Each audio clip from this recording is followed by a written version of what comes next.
My head has exploded several times reading this thread. Every time after reading this thread, you're thinking, what the hell is happening? When I thought the drama was starting to die down, the thread gets even crazier. This poker story has everything: massive wagers, relentless grinding, wild 25 buy-in swings, community drama, and of course... What's up guys, Polk here. The year is 2010. Jonathan Duhamel has just claimed victory in the WSOP main event. Online poker is booming, the grinders are everywhere, and the 2+2 poker forums are buzzing with activity. Enter Silent One.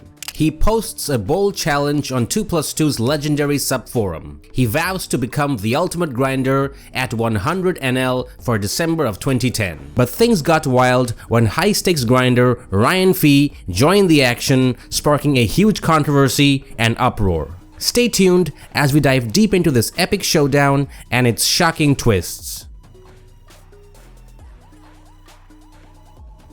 This was no small task, as the top grinders from previous months had raked in between $12,000 to $18,000 in profits. Adding to the intrigue, Silent One admitted he had never played more than 10 tables simultaneously or even played on PokerStars. The odds were set at 6-1 in his favor. Jalix and 42 was chosen as the escrow and judge responsible for holding the funds and resolving any disputes. The rules for Silent One were as follows. He can only play at 100 NL tables and heads-up play was not allowed. All play will be done under a webcam with limited breaks.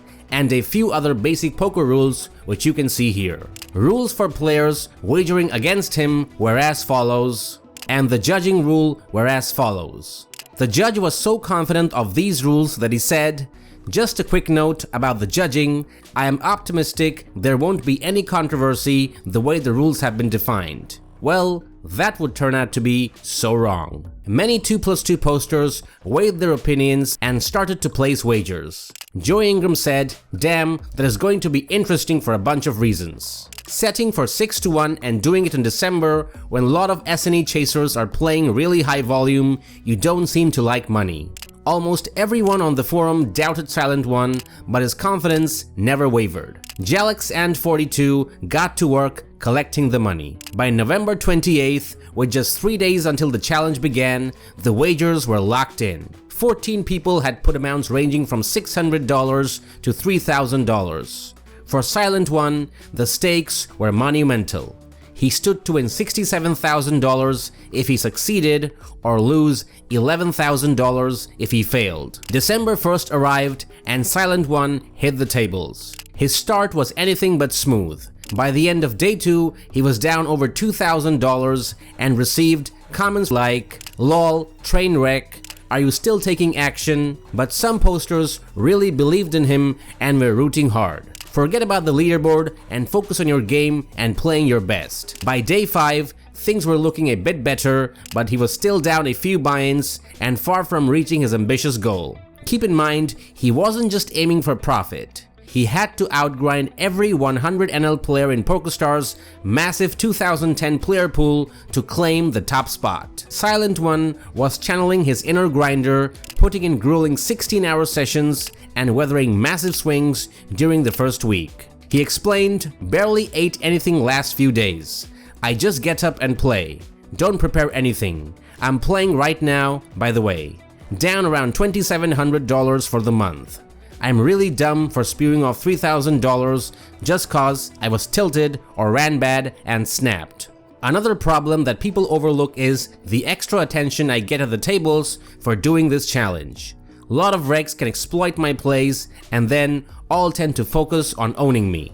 Silent One's first week was a roller coaster. He began the month with a brutal $3,000 downswing, clawed back $2,500, only to plunge into another $3,000 hole, all in just 7 days. Desperation must have been setting in. Then, after an hour and a half of grinding and reflection, Silent One came up with an idea, and events took an unexpected and shocking turn. Anyone interested if I give up 100 NL and start tomorrow on day 7 at 50 NL on trying to get the badge there for 6-1? I want to gamble and break even on the month, so I'm willing to put up $5,000 on this if anyone is interested. After a grueling week of relentless grinding at 100 NL, Silent One was losing badly, clearly tilting, and likely overloading himself with more tables than he could handle.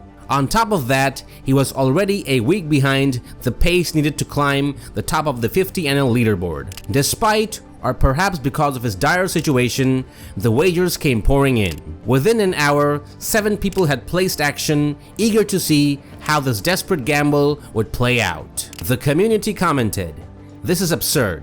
Seriously, take a day to cool off. I'd be interested but highly advise you to reconsider this and maybe take an hour and step back. We'll take $1,800 to your $300, assuming same judge and escrow. I call dibs on the first bet when he moves down to win the 25 NL badge." Silent One seemed to have accepted that the 100 NL challenge was a lost cause. Ready to swallow the $11,000 payout, he decided to pivot and dive headfirst into a new challenge. This time, his goal was to become the ultimate grinder at 50 NL for December. The stakes were just as intense, with substantial wagers rolling in at 8-to-1 odds in his favor. His grind was back on. Enter Fees. Fees is the 2+2 username of Ryan Fee of Team Upswing. At that point, he was known for being a fearsome 2000 NL grinder and writing Ryan Fee's 6 Max guide, which he distributed for free. He takes interest in the thread on 7th of December. "I will take action. PM me." Fees booked action late and the details of this booking were not listed in the thread. The next day, Ryan asks a question about the rules. What if Kapowski or Jeff Met wins the UGL and he gets second? Kapowski and Jeff Met, both regulars at 50-100 NL, decide to take action against Silent One. This raised eyebrows as the involvement of fellow grinders was explicitly addressed in the rules. One sharp-eyed poster quoted the rulebook, pointing out fees that participants taking action must already be established 50-100 NL grinders. Ryan then asks the following question. "I think that implies at the same tables as him, but what if they just play completely different tables and just win the UGL?" Remember these probing questions, they will become relevant later. By December 10th, things were looking grim for Silent One. Silent One was up only $1.1 thousand, estimating he was still about 2 to 3 days behind the required place. By December 12th, he was pushing through brutal marathon sessions, determined to catch up and make a run for the top spot. "Just finished 11-hour session, too tired to post anything. I'll go to bed for a couple of hours, then post graphs, hands when I wake up. Was tilted through the entire session, played 12,000 hands, eyes burn, ran bad for once." Then, out of nowhere, Silent One exploded with a massive session, racking up an incredible $2,800 in a single day, which was a 56 buy-in profit. The 2+2 posters went wild, their excitement palpable as they watch him rocket into 3rd place on the 50 NL Ultimate Grinder leaderboard. Fast forward to December 13th, and Silent One's grind hit another miraculous high. With yet another winning session, he surged to the top of the leaderboard, now sitting at $3.4 thousand in profit at 50 NL. The second place player wasn't far behind with $3.1 thousand, making the race even tighter. On December 14th, Ryan Fee posts, "Still taking action, I want 2-to-1. Despite Silent One being top of the leaderboard when he posted this, Fee seemed willing to take 2-to-1 in Silent One's favor. Soon after, a poster in the thread revealed Fees is 4th. It was then revealed that Ryan, normally a 2000 NL player, had been grinding 50 NL heads up and was currently sitting in 4th place on the leaderboard. The twist, heads up 50 NL still counted towards the overall 50 NL leaderboard. With the higher hand volume and potential for bigger win rates in heads-up play, combined with Ryan's immense skill, it was clear that he could soon make a serious push for the top spot. A few hours later, Fees lowers his odds, looking to take action on this at 1:1. The judge weighs in. If Fees did not disclose this to whoever has his action, it's obviously pretty questionable, although that probably should have been asked. As far as the prop, I specifically asked Silent One whether heads-up players should be included or excluded, and he said included. The rules clearly does not exclude some random player from dropping down and playing NL50. They do clearly state that people who have bet against Silent One as part of the prop are not allowed to interfere with the bet, but I don't have anything to do with whatever side action FaZe may have on this. I told Karpowski last night that I did not want him to play heads up to try to win the badge, since I felt it was a gray area in the intent of the rules. Kind of sucks for OP if this is going on, but I can't really change the rules after it started, since that would affect the people that wagered against Silent. By December 15th, Silent One was still holding strong at the top of the leaderboard with $4,400 in profit. However, tensions were rising in the thread. Most posters were expressing their displeasure at Ryan continuing to play 50 NL, arguing that his higher skill level and the advantage of heads-up play gave him an unfair edge. Then, Silent One drops this bombshell. He quotes the rules and mentions that he knows a friend of Ryan who vouched for him being legit. After the challenge started, FaZe approached Silent One and his friend to take additional action at 10-to-1 odds. So they added $2,500 to FaZe's $25,000, with the amount escrowed to Duck Polk under the assumption that the same rules as the previous 100 NL bet would apply and the judge's decision would be final. Silent One argues that it's against the rules for someone wagering against him to also compete, especially since FaZe does not regularly play 50 NL. Silent One is also not allowed to play heads up, which he finds suspicious since it's easier to win the UGL badge at that stake by putting in enough volume. He believes the same rules should apply, and he feels frustrated and tilted, especially seeing FaZe in 4th place. Most posters now seem outraged. Wow, what an angle shoot by FaZe on this. This does help define the measure of what type of person he is that he is even attempting it. Sickest hustle ever. Wait, the boy fresh is FaZe? He sat me in 50 NL heads up a few days ago for what it's worth. After DMing him, I asked why was he playing so low. He replied, Busto. In response to FaZe's dominance, some posters took matters into their own hands. They began trying to play against him at 50 NL, hoping to slow down his winning streak and tell FaZe that he's breaking the rules. Silent One expressed his displeasure and downed mental state. This is horrible. I am going to start my first grind right now.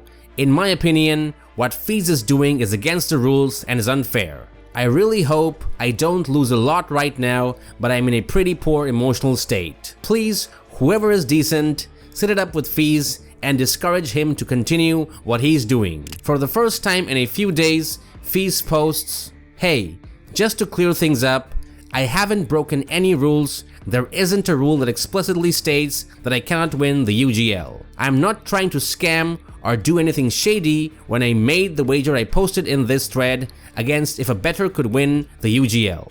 Anyway, I'm going to try and win the UGL this month.